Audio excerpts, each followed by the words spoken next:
This noon, concert goers giving us a clearer picture of the chaos at Travis Scott's Astroworld Music Festival. The latest still ahead. City leaders want to hear from you as they decide how to spend $220 million coming from a federal program. How the money could affect your community coming up. Live from KSAT 12, the news at noon starts right now. Jail may be the next stop for a man who right now is being treated for a stab wound at the hospital. San Antonio police believe he stabbed himself after also stabbing his ex-girlfriend at her West Side home. It happened at an apartment complex on Marbach Road, not far from Hunt Lane. Katrina Weber reports the attack also left some neighbors with scars. Even from a distance, you could tell this was a bad situation in the 8700 block of Marbach Road. San Antonio police cars stacked up inside the Polo Club apartments after several neighbors called 911 around 9:30 last night. They told officers someone in building 24 had been stabbed. Police had to force their way into that home, where they say they found a 37-year-old man on top of a woman. Both had multiple stab wounds. They say it appears the man stabbed the woman and himself. The commotion, both during the attack and after police arrived, had people up and taking notice. The neighbors here who we spoke to told us they're still shaken up about what happened. In fact, one man told us that he can't get that woman's screams out of his mind. He says he tried to break down the door to help her, but he wasn't able to do it. At the scene, police told us when they reached the 30-year-old woman, she was barely breathing. They say only she lived in the apartment and described the man as her ex-boyfriend. Both were rushed to a hospital, but he most likely will be headed to jail. Police say he faces criminal charges. Katrina Weber, KSAT 12 News. New this noon, the Bexar County Sheriff's Office now trying to find a teen after she disappeared on the west side. Take a look at 16-year-old Michaela Gonzalez. Deputies say that she was last seen around 1 o'clock in the morning on October 24th. That was in the 7,000 block of Talley Road, not too far from Calabar Road. BCSO says she is 5 feet 4 inches tall. She has brown eyes and black hair. Anyone with information about her whereabouts is being asked to contact BCSO at 210-335-6000, or you can email missingpersons@bear.org. We have an update on that sculpture that was stolen right before Luminaria is set to take place this weekend. It was found last night by the artist in a neighborhood near where the sculpture and trailer were taken. 4 local artists created the art piece for Luminaria. When it's assembled, the sculpture is 10 feet tall, 50 feet long, but it was disassembled and then placed inside a U-Haul trailer that was stolen from the 100 block of Lone Star Boulevard early yesterday. Less than 24 hours later, it was recovered. One of the 4 artists behind the piece says his tools in the trailer and some other items were not found, but the massive art installation was almost completely untouched. For us, the value of the art and value of like the, that energy and the thought of sharing it with someone is so much greater than anything like commercial commodity can bring. The artists say they will have to make some repairs to the sculpture called Great of the Serpent, but it will be ready for the Luminaria Festival this weekend. You can see the sculpture on display at the free Luminaria Contemporary Arts Festival, open to the public Saturday from 6 p.m. till midnight. It's spread across Hemisphere, Henry B. Gonzalez Convention Center, and the Riverwalk. We want to bring you the latest on the deadly Astroworld concert in Houston, where 8 people were killed and hundreds injured when that crowd rushed the stage. This noon, we are learning more about what the timeline looked like when that happened and how the security plan in advance had no contingency for a crowd rush. ABC's Rena Roy has the latest on the investigation. Concert goers say it was pure pandemonium, and now we're getting a clearer picture of the chaos at Travis Scott's Astroworld Music Festival. Fans pleading for Scott to end the show as it turned fatal Friday night. 8 people dead between the ages of 14 and 27. I'm trying to get Travis's attention and other people's attention, and then he's telling us to get down, and everything, and we just get down. The security finally comes. 18-year-old Aiden Cruz says he was hoping to save lives after almost losing his own in the crowd crush. About 50,000 people surging toward the stage, swaying and pushing forward, knocking people to the ground and sandwiching many together. I just remember just having so much weight on my body. I was using all the energy I had left in me, and I came to the point where I was accepting my death. According to new documents obtained by ABC News, the operations plans didn't account for a crowd surge, and only 2 people had authority to stop the concert, the executive producer and festival director. Dozens were injured, including 9-year-old Ezra Blount. His family says he's fighting for his life after being trampled when he fell off his father's shoulders. When we go to concerts and different events, we expect safety and security. Scott releasing a video statement on Instagram. I'm honestly just devastated. He's offering to reimburse all attendees, pay for the 8 funerals and counseling sessions for those affected. The Houston police chief has said he met with Scott and his head of security before the performance to express concerns over public safety because of dangerous situations at previous Astroworld festivals. Now investigators are working to figure out why it took nearly 40 minutes to stop the rapper's show even after it was declared a mass casualty event. Rena Roy, ABC News, New York. Back here at home, the city of San Antonio is strategizing on how to spend more than $220 million allocated to our community via the American Rescue Plan funds. As Max Massey shows us, the city doesn't just want to decide how to spend the money. Instead, officials are looking for public input. I think it's great. I think we have a lot of opinions out here. Come talk to us. Orlando Pacheco is one of the people we spoke today who is excited about what these additional hundreds of millions of dollars could mean for the Alamo City. We got a total of $327 million from the federal government. The first half came in May of 2021. So we use about 97 to stabilize the city budget, specifically our general fund and the hotel occupancy tax that were impacted by COVID-19. Our revenues were down. The idea of these meetings is to see how community members were impacted by COVID and how to use these funds to respond accordingly. We don't want to spend these dollars without getting input from the community. And the city of San Antonio is hosting a series of meetings open to the public to get their perspective. People we spoke to, they have a lot of ideas. Well, I would love it to be spent on infrastructure. I live in this area, Beacon Hill, and a lot of our streets and roads are really, really messed up. So I think if we spent it on that, all on the city, I think that'd be a good expenditure. We as a city will try to strategize and make sure that we maximize the funds, not only from the infrastructure bill, but there's other entities in the city that have received ARPA, like the county, for example. The plan going forward is that the city is going to present the ideas heard from the community through the month of November. Then they're going to formulate a plan, show the plan to the city council, and hopefully adopt a formal plan in January of 2022. Please participate. It's very important for us to know how everyone was impacted by COVID. And speaking of meetings, there is a meeting tonight. It is set for 7 p.m. at the Alicia Trevino Lopez Senior Center, and it is open to the public. Max Massey, KSAT 12 News. Redistricting, it's a complicated process used to determine the political landscape of our state. Here recently, it's been the subject of lawsuits by civil rights groups. So happening tonight, Steve Spriester and Stephanie Jimenez are going to host the Out of Bounds Repercussions from Redistricting live stream. They're going to be joined by experts who are going to help to take a closer look at what redistricting means for our area. The live stream will be at 7 o'clock tonight. You can watch it live on KSAT.com or on the KSAT TV app. After several recent anti-Semitic attacks, local Jewish leaders are hosting a unity event. It'll be at the Harry and Jeanette Weinberg campus of the San Antonio Jewish community. It starts at 6:15 tonight, but before you go, you have to register online, and we've got a link for you to register on our website at KSAT.com. We're waiting on our next cold front. What does it mean for rain chances and the weekend, too? We take a look. Coming up. And there was actually some good coming out of that Cowboys loss, thanks to a rookie. More on that coming up in sports. The team behind the stage show coming to San Antonio wants to give back to future performers in our community. We have details on their announcement after the break.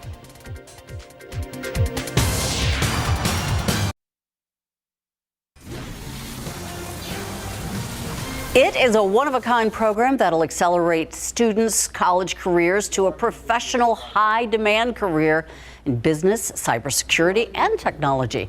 Cass Tech High School and UTSA announcing a new program. It is called Early College Academy. It happened this morning. The program giving students the opportunity to earn college credits that'll count toward their degree program at UTSA. This unique program hopes to build a pool of local talent to fill high-demand jobs in cybersecurity, data science, and a lot more.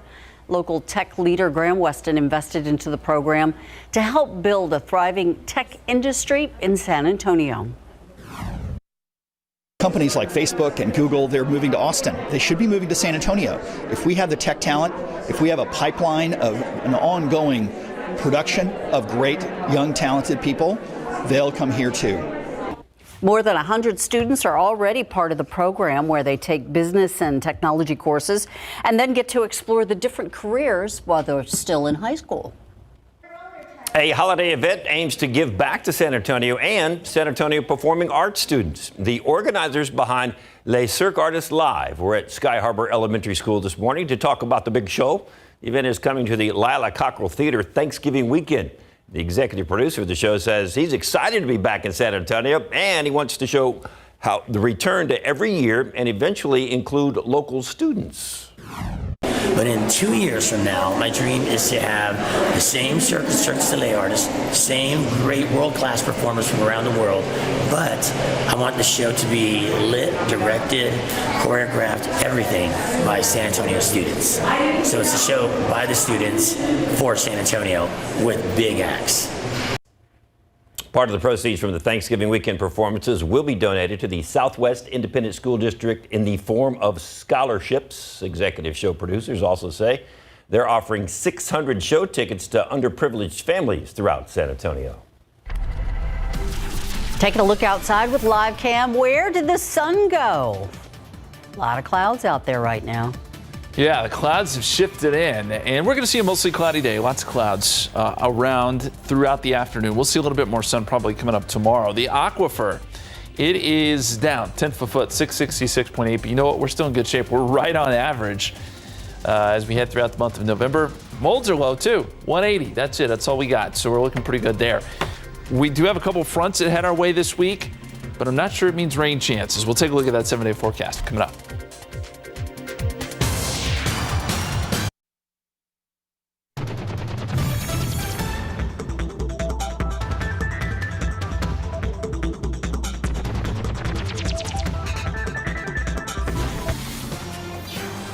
I'm enjoying the consistency of these last couple of weeks of the rain we had, but you know, temperatures are pretty consistent, highs and lows. Well, we're kind of spoiled by all that sunshine we've been getting, though.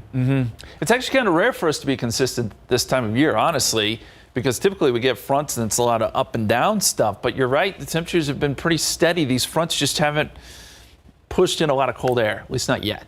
I'm sure we'll get some of that eventually, but so far these fronts have been rather weak. Hey, did you see it last night? It was gorgeous. You could see the moon and Venus if you looked. It was right near the moon. That's what that was? That was Venus, yes. Beautiful shot here from Skywatcher, who always ends in great shots. But you can see with the naked eye. There were a couple other planets lined up. They obviously harder to see, but there was the picture last night. We had the clouds clear out, at least for a time, where you could check it out. Here's a look at the time lapse. The clouds have been thickening up. We had some fog this morning. Then you have the high and mid-level clouds over top of that. So lots of layers of clouds here, and that basically spells cloudy skies for us. 72 degrees, dew point is at 62, and south-southeasterly winds at about 8 miles per hour. You can see the high clouds here moving west to east across the area, and then the lower level clouds moving south to north. So that's kind of those two layers we're dealing with. 73, Port SA, 76, Stinson, 77, Pleasanton, 72 right now in New Braunfels, 77, Creosote Springs, 81 right now in Cotulla.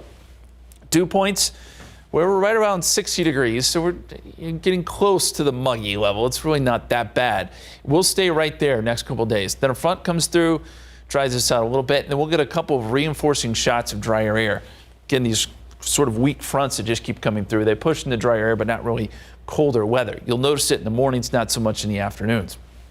There's a look at the dew points. Right now, we've got a dew point of 62. And that's about as high as it goes, 64, 66. It does get a little bit higher as you get down to the coast, but again, nothing that's overly humid. And this moisture slowly spreading north into parts of North Texas and Oklahoma. There's a frontal boundary here across North Texas, and it is a little chillier up there around Amarillo, 54 degrees here. It's going to take some time, but that weak front will eventually work its way down into South Texas. Some warmer stuff down south, 86 right now in Brownsville. That's a warm spot in the state, and obviously the cool spot is up there in Amarillo. You go further north, you'll find some 30s. Northern part of the Rockies there, 36 Cut Bank, 38 in Casper, and then really warm air, or at least above average for those across the East Coast out ahead of this system.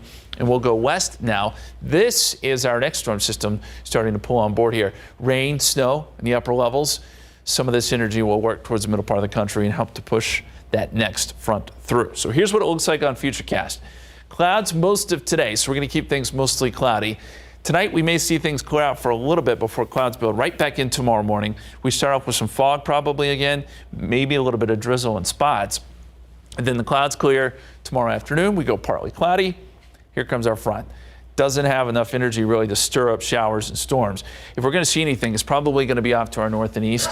And this is pre-dawn on Thursday. So even if we do see 1 or 2 showers along the front, you're probably not going to notice it. Thursday, we clear out. And then the weekend, again, some reinforcing shots of cooler air. Looks good. Great forecast. For today, 77 degrees, mostly cloudy, southerly winds 5 to 10 miles per hour. We'll drift down into the 60s tonight, 67 by 10 o'clock.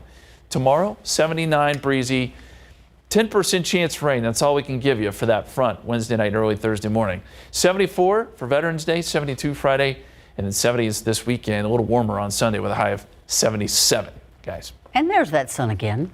Thank you. It comes back up. Oh, there's a little unrest on the Longhorn Range. We've got that for you coming up in sports. And a look at one of the big playoff games this Friday night, Jaguars and Unicorn.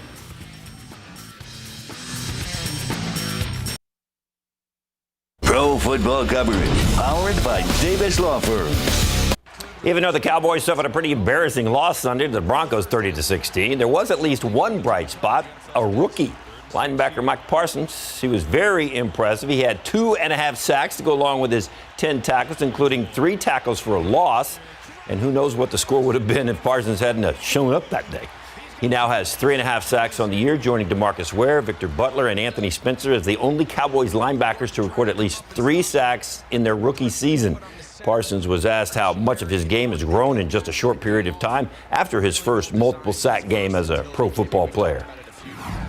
It all starts with the details throughout the week. Coach Q puts a lot of time with me throughout the week, dialing up rush plans, dialing up individual time with me. So I think each week I'm getting better and better, and I'm learning more about being a pass rusher, timing, things like that. And I think it's just really growing for me, and it's going to keep adding to our game plan. Hopefully the entire team will get better this Sunday. The Cowboys will host the Atlanta Falcons Sunday at noon, AT&T Stadium. Dallas 9-point favorites. Hey, not a surprise, the media took a hit from a head coach. It was all for reporting an altercation between Longhorn wide receiver Joshua Moore and Longhorn head coach Steve Sarkisian and another assistant coach that occurred last Wednesday at practice. Moore has entered the transfer protocol now, meaning he is no longer with the UT football team. Moore did play on Saturday in the 30-7 loss to Iowa State, but only caught 2 passes for 32 yards after Sark told reporters on Thursday it was much to do about nothing, saying verbatim to the outlet that reported the altercation, it was their bad, not ours. After being outscored 20-0 in the second half of Saturday night, Sark was asked yesterday about the status of Moore going forward. The plan for Josh is to go into the portal, and that's his option or his opportunity to do that. That's what college football provides, and we wish him the best of luck.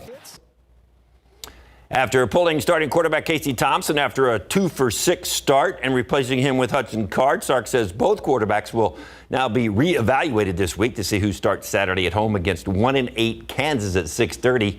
That's where they hope to snap out of their longest losing streak since 2010. Second season to begin in high school football, the playoffs. The big playoff game on our big game coverage this week features number 3 and undefeated Johnson Jaguars against the number 8 ranked New Braunfels Unicorns. The Jaguars are one of 4 teams to finish their regular season at 10-0, including number 1 ranked Brennan, number 2 rated Steele, and number 4 Alamo Heights in 12's top 12.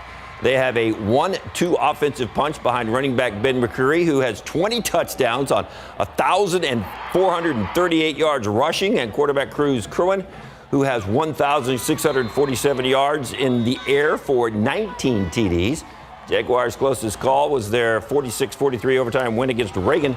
The New Braunfels Unicorns come into postseason with an 8-2 record, with their only loss to Smithson Valley and Steele, and they have a similar 1-2 punch in quarterback Aiden Bowman, who has thrown for 1,686 yards and 20 TDs, and running back Riker Purdy, who has 947 yards on the ground and 9 touchdowns. Now they meet the bi-district playoffs.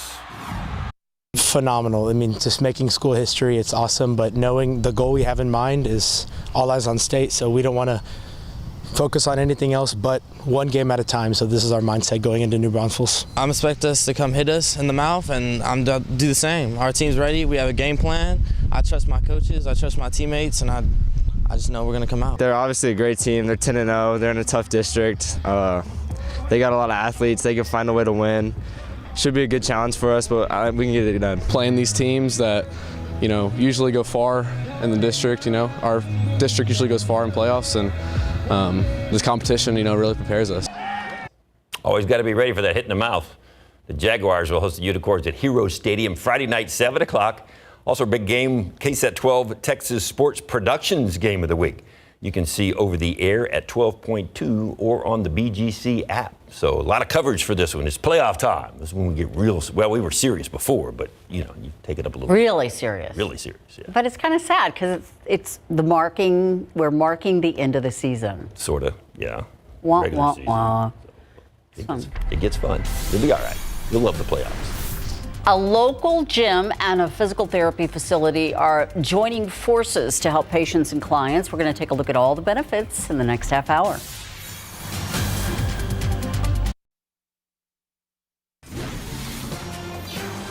On the coronavirus front, the Pfizer vaccine booster shot could be available to most people soon. ABC's Stephanie Rule has the details for us. A U.S. government official tells ABC News Pfizer is likely to seek authorization from the FDA for vaccine boosters for everyone over the age of 18, and it could come as early as this week. Pfizer so far says it doesn't plan to announce anything to do with vaccine boosters, but if it does happen, it could dramatically increase the number of Americans eligible to get that third shot. Take a look at these numbers. According to the CDC, so far, 24.8 million Americans have gotten boosters. Right now, Pfizer and Moderna boosters are only available to people over the age of 65 and people over 18 who have certain medical conditions or work or live in an environment that puts them at a high risk of exposure. Boosters are already approved for those 18 or older if they initially received the Johnson & Johnson one-shot vaccine. Now, Pfizer says its booster trials showed people who received a third shot had a vaccine efficacy of nearly 96%, which restored the protection against COVID they had after receiving the initial 2 shots. These trials included participants as young as 16 years old. So far, there is no timeline yet of when the FDA might announce a decision like this. There's usually a lag of a couple of weeks between the request and the FDA examining that data and then making the recommendation. And of course, the CDC also has to weigh in. So we could be several weeks away from everyone over the age of 18 being able to get that booster shot. Stephanie Ramos, ABC News, New York. AAA now predicting 4.2 million travelers are going to be taken to the skies this Thanksgiving. But there's growing concern that the TSA won't have enough workers to handle that holiday surge. It's because of a vaccine mandate that was put into place. TSA workers have to be immunized by November 22nd. That means they should have already gotten their shots in order to make the deadline. The TSA has not said how many workers are still not vaccinated. But as of 3 weeks ago, 40% had not received their shot. And that's according to the TSA.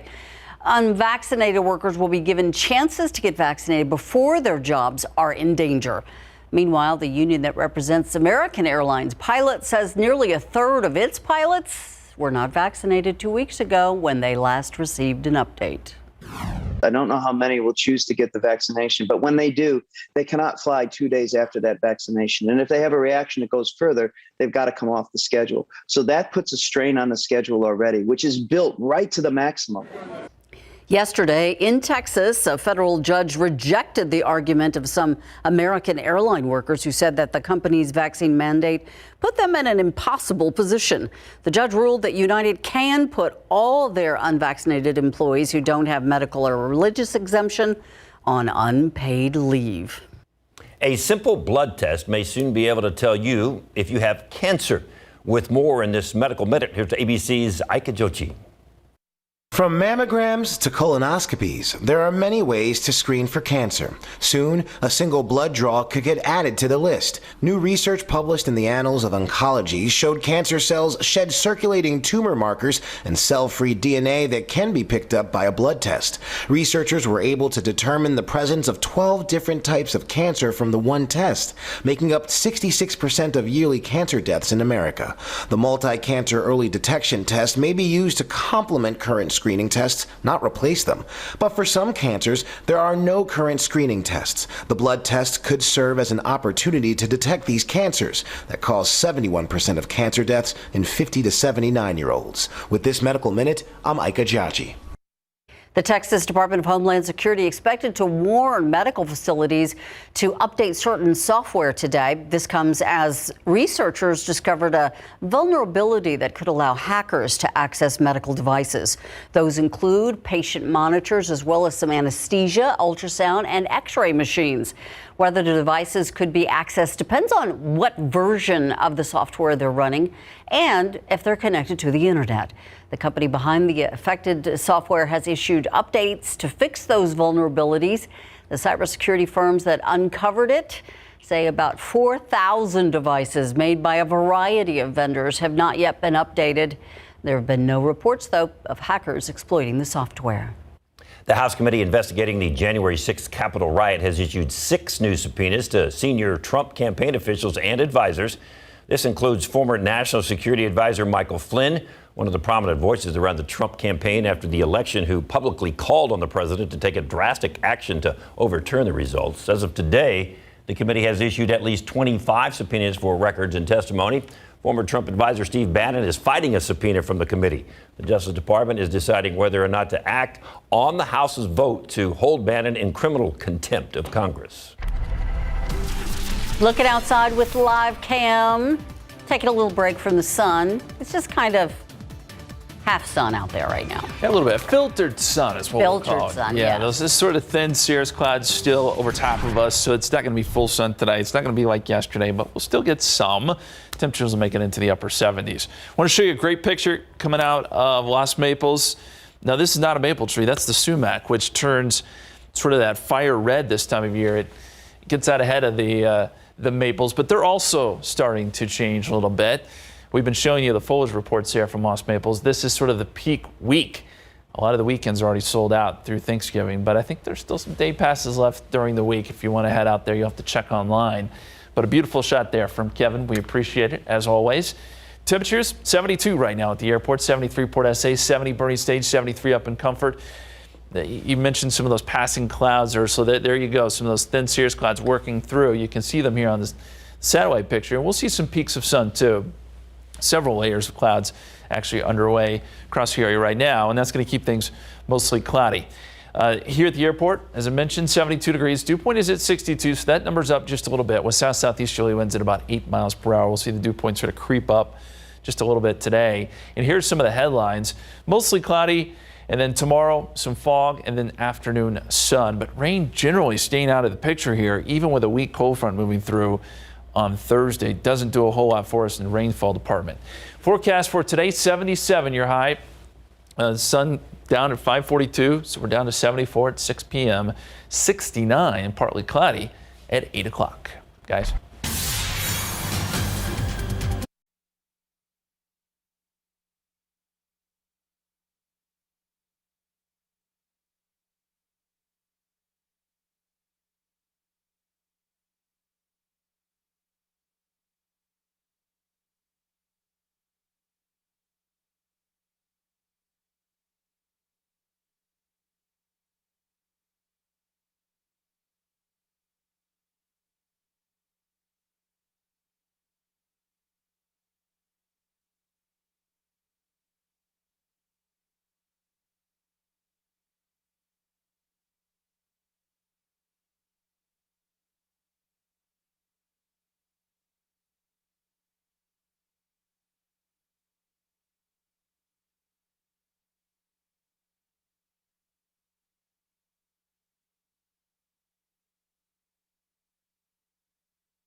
It is another step in taking healthcare to another level. The owner of a local gym and the owner of a local physical therapy facility connecting office space so they can collaborate on treating and training common patients. In today's New You, we talked to both owners about the advantages for them, but mainly for their clients. In the last 10 years, the distance between what was considered physical therapy and considered personal training has narrowed with every year. James Roysden, the owner of Lyceum Gym, and Dr. Lauren Schrank, the owner of Revival Physical Therapy, are doing their part to continue narrowing that distance with common clients and a closer collaboration. I would say that's very unique to San Antonio and the industry in general. It's getting more and more common throughout the United States specifically, where there's at least a physical therapist in a gym. To have this camaraderie and this collaboration, I think is pretty unique and pretty rare. And from the personal training side of things, it used to just be kind of, lift heavy, lift hard, go fast. Well, that's kind of taking a back seat just a little bit, and now we're doing things a bit more thoughtfully. Their two facilities are in the same building, separated by one floor. Physical therapy upstairs, gym downstairs. Instead of the physical therapist being in a location I've never been to, or maybe someone I've met once or twice, this is someone I can go upstairs and talk to as the session is ending or as their treatment is being done to kind of find out what's going on. And from there, I can get recommendations directly from the physical therapist. I can bring them information that's happened during a session, say, hey, this is what they're feeling, this is what they're experiencing during this exercise. What do you think is going on? Let's collaborate on a solution. It's totally unique in that way.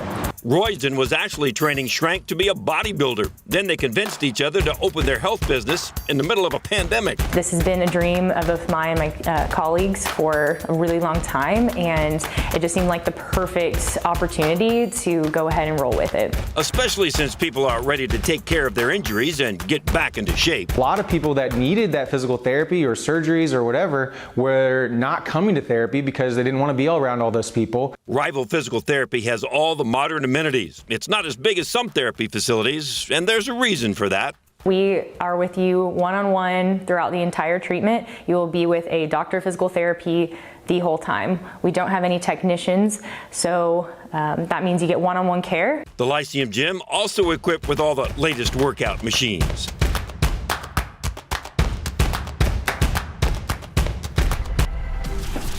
And just to be clear, that story brought to you by David Sears, who considers walking to his car daily exercise. He was about to work out just then, but they cut it off. I wanted to see what you were. Missed it. Didn't want to get y'all excited. Yeah. Working on those biceps there. That was a little misleading.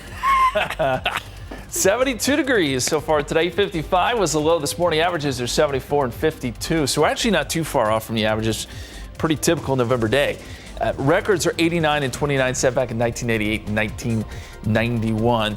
We do have a front headed our way on Thursday, but doesn't do a whole lot for us. We'll take a look at that forecast. Also, we're going to look back on the hurricane season. It's winding down. That's coming up.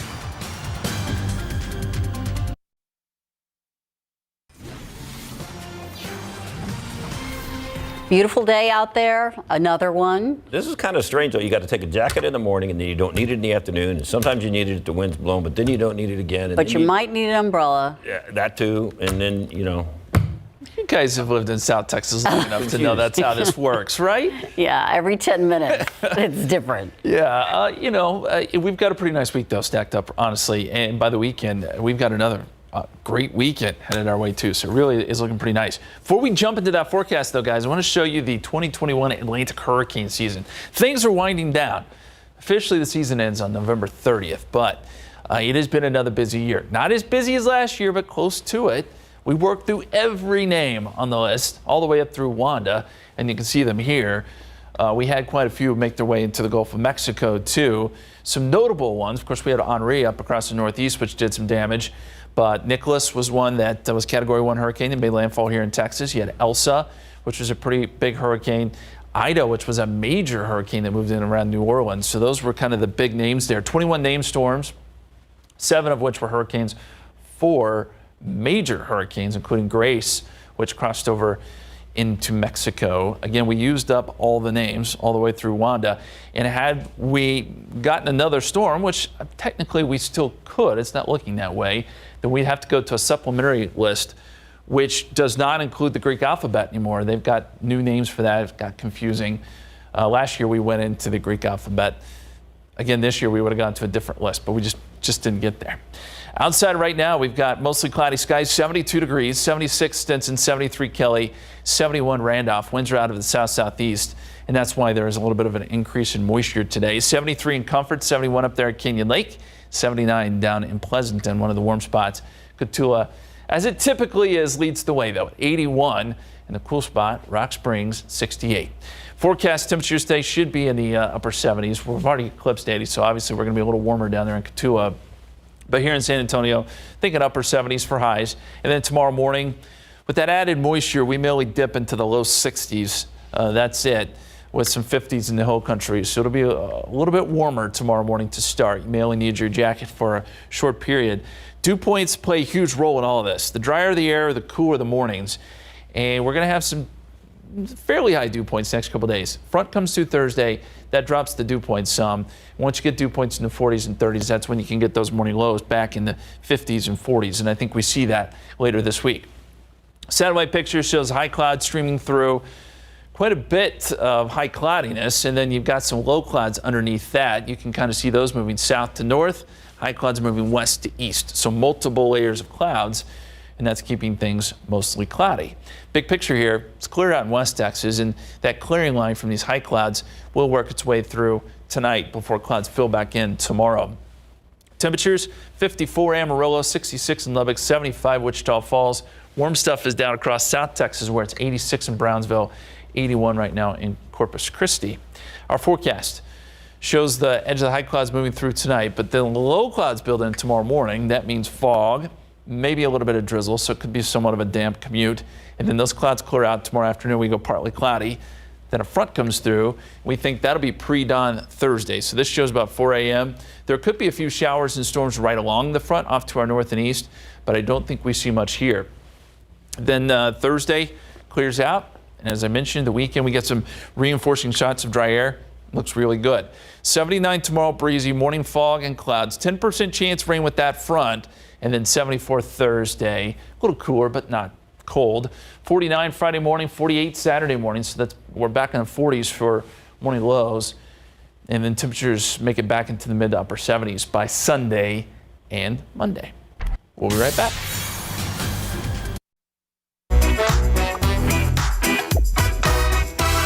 Hello, everyone. This is your daily tech and business briefing from Cheddar News.